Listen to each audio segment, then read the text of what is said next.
Get hip, go veg, get hip, go veg. Okay, folks. My next guest is Karen Davis. Woo! And Karen Davis came all the way from Macaponco, Virginia. How do you say that again? Macapongo? Macapongo. Something like that. And she is a friend to domesticated fowl like no one else. Thanks to Karen Davis, chickens and turkeys are now front and center on the animal rights agenda.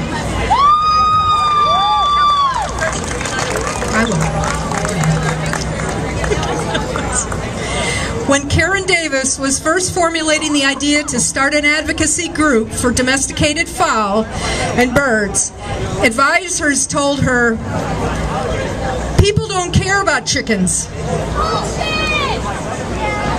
Now, thanks to Karen Davis, everyone in animal rights cares about chickens.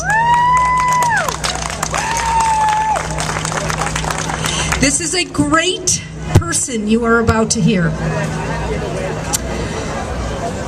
You are about to see why requisite righteous indignation can be mighty persuasive. Karen Davis is a prolific author, magazine editor, campaigner, advocate, champion, and cajoler for domesticated fowl. She is the founder since 1990 and head of United Poultry Concerns, UPC. Karen Davis and UPC launched, led, and won the campaign to end the U.S. egg industry practice of forced molting of hens by starvation. This is monumental. In a world where victories are so often nothing to squawk at, Karen Davis has moved mountains. This is a great treat to hear her today, and I am personally honored that Karen Davis has been at all 5 Veggie Pride Parades. She simply always goes the distance. I give you Karen Davis.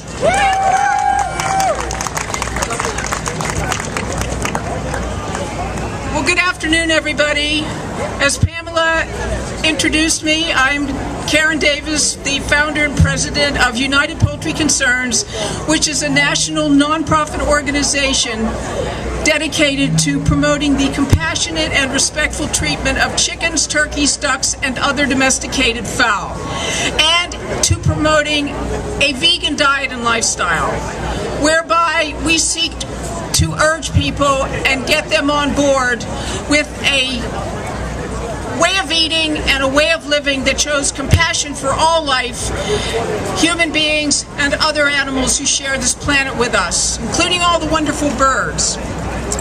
As Pamela said, back in the 1980s, when I was considering starting an organization for chickens, there were people in the animal advocacy movement who advised me that I would never make a go of an organization that focused on chickens and turkeys, that we would never get the funding and we would just never get the attention that we needed in order to be a sustaining organization. Well, I can tell you this, that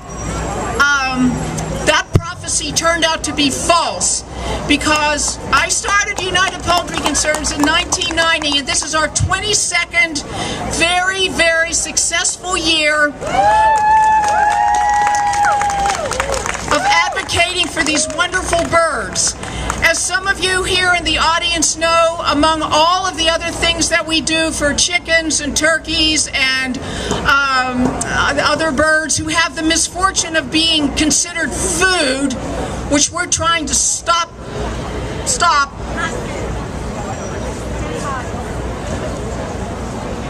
Chickens are the largest number of land animals being slaughtered in the United States for food. Chickens represent 9 out of 10 of all animals being raised and slaughtered for food. And I'll tell you a couple of stories. One is how I really became attached to chickens. This was in 1985 when I was living in Maryland. And our landlady, it turned out to our surprise, was keeping about 100 chickens every summer who she would then send to slaughter. She did this so she could keep her agricultural tax status. In other words, not have to pay taxes. So one day I was taking a little walk down a pretty leafy path in June of 1985, and I came across this little shack, and I went inside, and there were all these white chickens, about 100 of them. And I noticed how fast they grew over about a month, and how huge they grew, and how many of them became lame, and how many died.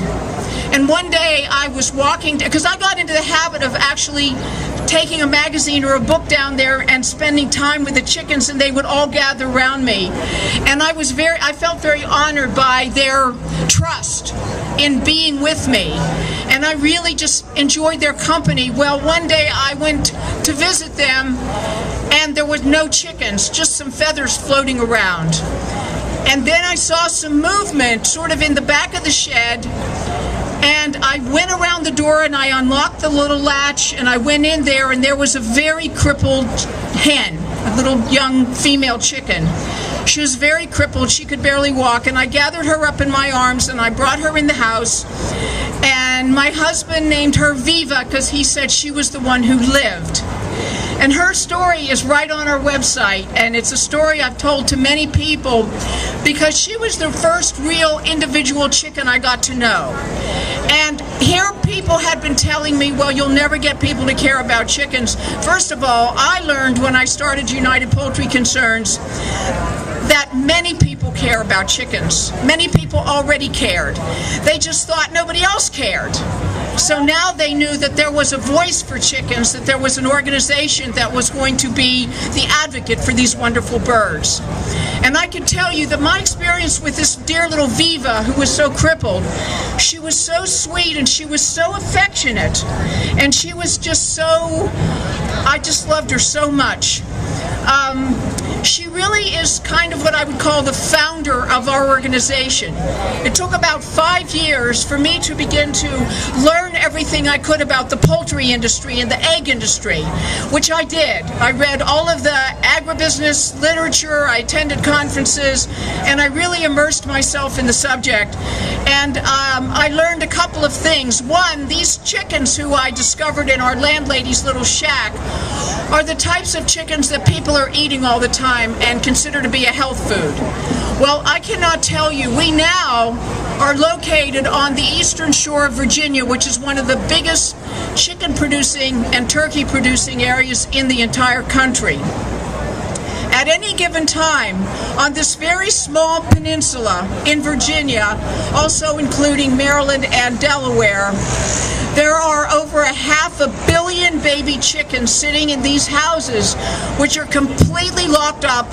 They're sealed up. The birds are living virtually in the dark, and they're forced to grow so large that a chicken of 6 weeks old who would only weigh barely a pound and who would be about that big is now like a small turkey.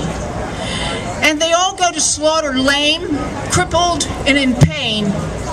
They also have terrible respiratory infections because these chicken houses are so filthy. I don't know how many of you have ever been in a chicken house.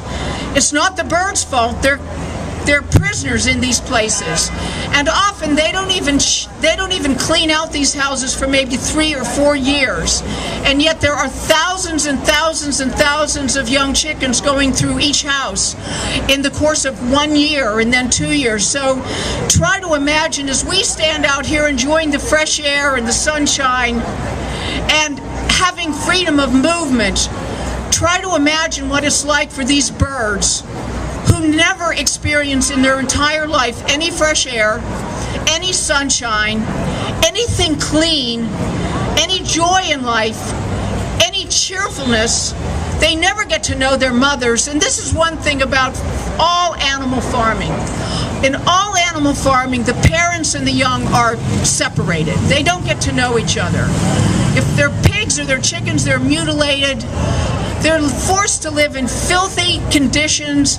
And I have to tell you that yesterday I was in Toronto at a wonderful spring vegan expo, and there they showed a huge, what they called it, bearing witness before all these pigs who were in a huge clanking metal truck on their way to slaughter. And they had this whole image up on the wall. And you looked at these pigs, and it's like, we think it's hot, right? We think, oh, we had to march today and we're sweating and it's hot, you know, we just want to drink water and get cooled off. But you try to imagine these pigs and these chickens and these turkeys.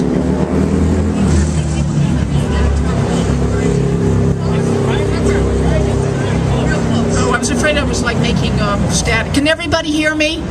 Okay. All of these pigs that I was looking at yesterday in this huge video that the activists in Toronto, Ontario had taken pictures of, and all of the chickens and the turkeys, I mean, they are crammed into these crates. The pigs we were looking at were frothing at the mouth. They were so miserable, and you would see their eyes looking through the metal panels. They're full of fear,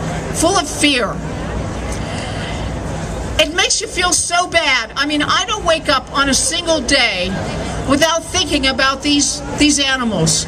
I think that every minute of every day, all over the planet, millions and millions of chickens and turkeys and pigs, other animals, goats, many other animals, they never experience kindness. They never experience cleanliness. From the time they have their first moment of consciousness, all they know is bewildering cruelty. And when you looked at those pigs yesterday and you saw the misery in their faces and you saw the look in their eyes staring out of these horrible metal trucks with all this clanging noise, and you realize all they went from is misery through misery to misery. They're on their way to the slaughter plant. The day before that, we did a vigil at Maple Leaf Chicken Slaughterhouse, which is right next to a shopping center right in Toronto.